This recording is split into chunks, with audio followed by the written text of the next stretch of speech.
motionless on a bed that had become a frozen wasteland. Ice crawled across the sheets, up the bedposts, spreading outward from his body in crystalline patterns that grew larger with each passing hour. His skin had gone translucent, blue veins visible beneath like rivers frozen mid-flow. His heartbeat, when the healers could detect it at all, came once every 30 seconds. He was dying, slowly, inevitably, and Vylora could do nothing but watch. "There must be something," she said to the chief healer, a weathered woman named Marin, who had served the royal family for 40 years. "Some treatment, some remedy." Marin shook her head, her eyes filled with the resigned sorrow of someone who had seen this before. "I watched his father die the same way, Your Majesty, and his grandfather before that. The curse cannot be healed by medicine. It requires magic, old magic, and the kind that hasn't existed in generations." "What kind of magic?" "Curse weaving." Marin's voice dropped. "The art of seeing curses and unraveling them.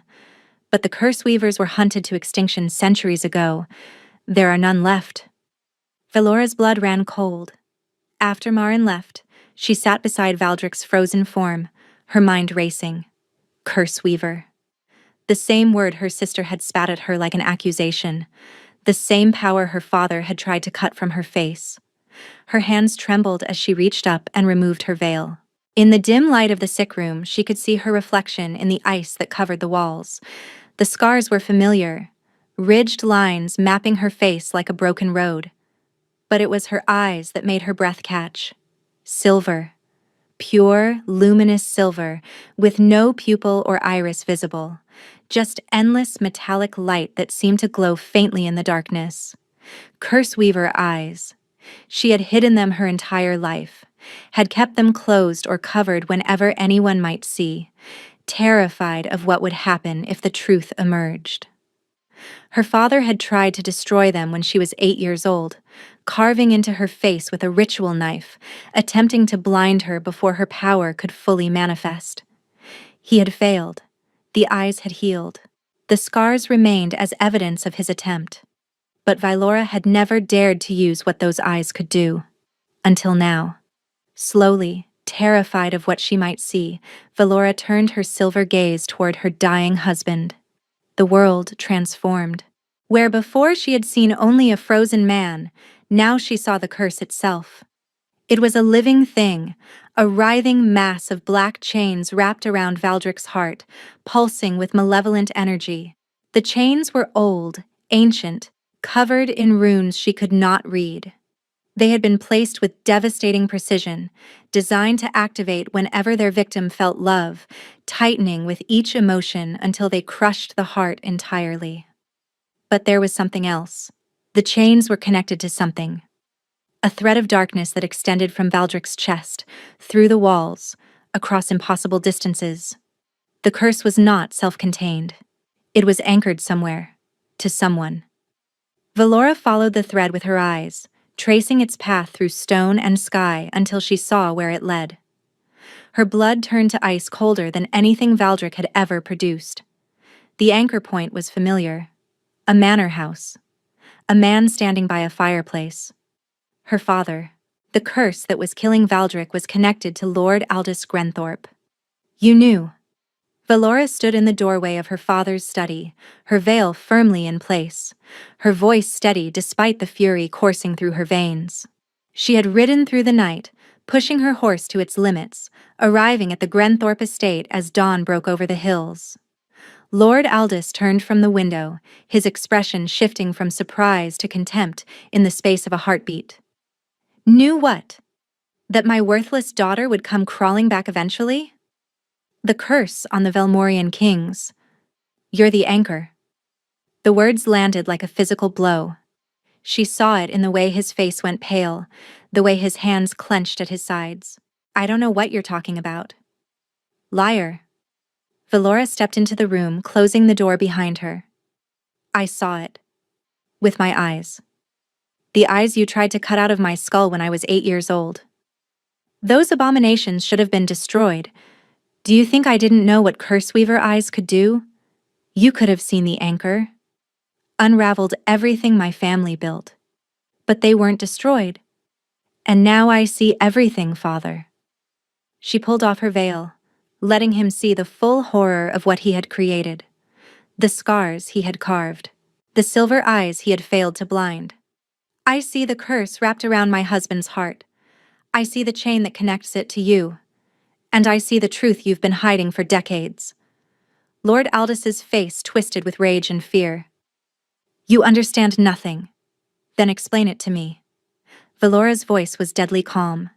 Explain why the Lord of House Grenthorpe is magically bound to a curse that has killed 7 generations of kings. Her father said nothing, the silence stretching thin. Then, slowly, horribly, he began to laugh. You want the truth? Fine. He turned to face her fully, and she saw something in his eyes she had never seen before. Madness. My great-great-grandmother was the witch who cast that curse. She was the king's mistress, discarded when he grew tired of her, and she swore revenge on his entire bloodline. Different magic than your mother's bloodline, but just as dangerous. Your mother could see curses. My ancestor could create them. And you inherited the one thing that could destroy what we built. Velora's stomach churned. Your family created the curse? Created it. Maintained it. Passed down the anchor from generation to generation. His smile was grotesque. Do you know what that anchor provides, daughter? Power. Every time a Velmorian king dies, his life force flows through the curse and into the anchor. It's why our family has thrived while others fell. It's why we've maintained our wealth and influence for centuries. You've been feeding on their deaths. A small price for greatness. He stepped closer, and Velora forced herself not to retreat. Your mother discovered the truth. That's why I really sold her. Not because of you, though your cursed eyes certainly didn't help. She found the anchor stone and threatened to destroy it. Where is it? Lord Aldis laughed again. You think I'll tell you? The king is already dying. In a few days his life force will flow into me, and I'll be more powerful than ever. Your bastard child will inherit a frozen throne, and I'll be there to guide the kingdom as regent. I won't let that happen. You can't stop it. His voice dripped with contempt. You're nothing. A scarred, broken nothing. You couldn't even protect yourself from me. How do you expect to save a dying king? Velora met his eyes, silver against brown, and monster against monster. Because I'm not the scared child you tried to blind anymore, Father. She stepped forward. I am the Queen of Velmoria. I am a curse weaver, the last of my kind. And I am going to tear your precious anchor apart with my bare hands. She lunged. The fight was brief and brutal. Lord Aldis was stronger than he looked, enhanced by centuries of stolen life force, but Velora had something he didn't. Desperation. Love. The burning need to save the man who had given her everything she never dared to hope for. She fought like a woman possessed, using every dirty trick she had learned in years of surviving his abuse. When he grabbed her throat, she drove her knee into his groin. When he tried to pin her down, she bit his hand until she tasted blood. And when he reached for the knife at his belt, the same knife he had used to carve her face, she slammed her forehead into his nose with a crack that echoed through the study. He collapsed, blood streaming down his face, too dazed to stop her as she tore through the room, searching for the anchor. She found it hidden behind a false panel in the wall, a stone, small enough to fit in her palm, black as void, pulsing with the same dark energy she had seen wrapped around Valdric's heart. When she touched it, she felt the screams of 7 dead kings, their life force trapped within, feeding a curse that should have ended generations ago. Don't. Her father groaned from the floor. If you destroy that, you destroy our family's legacy. Everything we've built. Your legacy is death. Velora closed her silver eyes, focusing on the stone with her curse weaver sight. And I am ending it. She could see the curse's structure now, the intricate web of dark magic that connected the anchor to the Velmorian bloodline. It was complex, ancient, designed to be unbreakable. But nothing was truly unbreakable. Not to eyes that could see the threads of fate itself. Velora reached into the curse with her mind, not physically, but spiritually, her consciousness diving into the darkness like a swimmer plunging into black water. She found the first knot, the core binding that held everything together, and she began to pull. Pain exploded through her skull. The curse fought back, lashing at her consciousness with barbed tendrils of malevolent energy. She felt it trying to corrupt her, to turn her curse weaver power against her, to add her to the collection of souls trapped within the stone. But she held on. She thought of Valdric, his cold hands gentle on her scarred face, his voice in the darkness, asking permission before every touch. The way he had looked at her when she told him about the baby, joy and terror mingled in those frost-colored eyes. She thought of their child, growing inside her, innocent of all this horror. She thought of the life they could have together, if only she could break this chain, and she pulled harder. The first knot unraveled, then the second, then the third. The curse screamed around her, a sound that existed only in her mind but threatened to shatter her sanity. Her nose began to bleed. Her silver eyes blazed with light that spilled from beneath her closed lids, illuminating the entire room. Behind her, she heard her father sobbing. "Stop! You'll kill us both! You'll—" She didn't stop. One by one, she unraveled the knots that had held the curse together for 7 generations. She freed the trapped souls of dead kings, feeling them rush past her like cold wind, finally released from their prison. She followed the dark thread back to its source, to the original hatred that had birthed this monstrosity, and she severed it with a thought as sharp as any blade. The anchor stone shattered in her hands. Velora woke to warmth. She was lying on something soft, surrounded by familiar scents, her chambers, her bed, home, but she was not alone. A hand held hers, and that hand was warm, not cold. Warm, like a living man's hand should be. Her eyes flew open. Valdric sat beside her bed, his color restored, his eyes bright with tears. Behind him, morning sunlight streamed through the windows, painting everything in shades of gold. "You're alive," she breathed. "Thanks to you." His voice broke with emotion. "Velora, what you did. The healers said you nearly died. Your heart stopped twice on the journey back. If the guards hadn't found you when they did. But I didn't die." She reached up to touch his face, marveling at the warmth beneath her fingers. "And neither did you. The curse. Gone." He pressed his cheek into her palm. I felt it break. Felt the cold recede for the first time in my entire life. I thought I was dying, and then suddenly I was more alive than I had ever been. Tears spilled down Velora's cheeks. "And the baby?"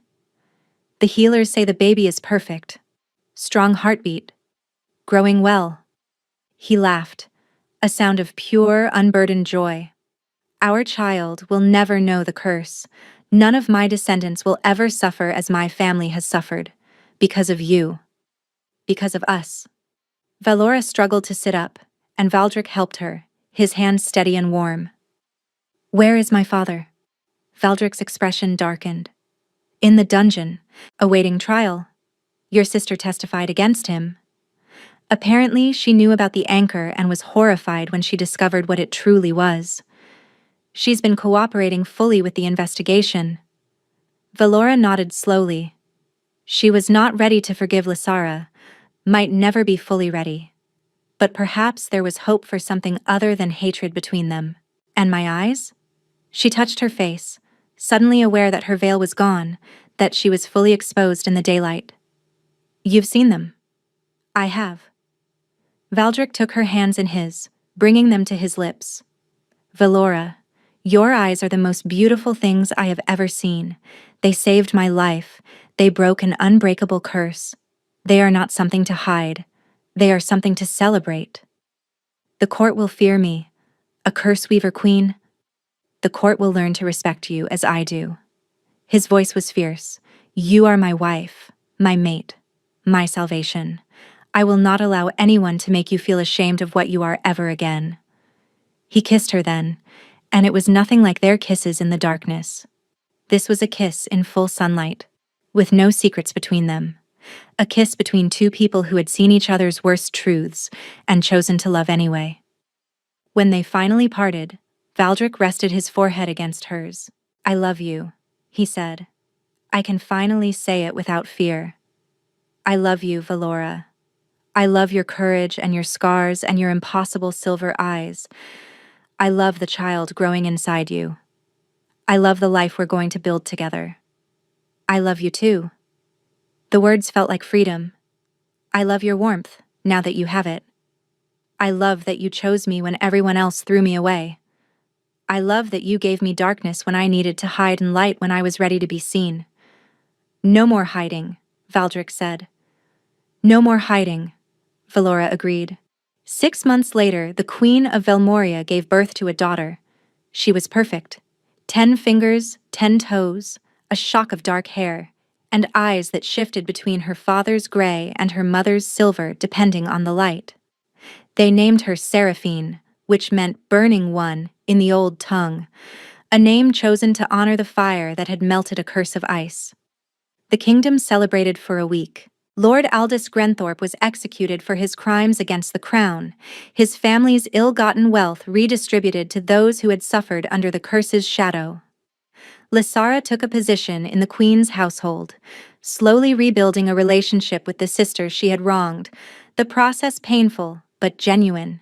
And in the evenings, when the sun set over the mountains and painted the castle in shades of gold and rose, the king and queen would walk in the gardens with their daughter, 3 figures silhouetted against the light. Valora no longer wore a veil. Her scars were visible for all to see, and her silver eyes gleamed without shame. Some courtiers still whispered. Some visitors still stared. But no one dared speak against the woman who had broken an ancient curse and saved their king's life. She was no longer the rejected daughter, the hidden shame, the monster in the shadows. "It?" Valdric asked one evening as they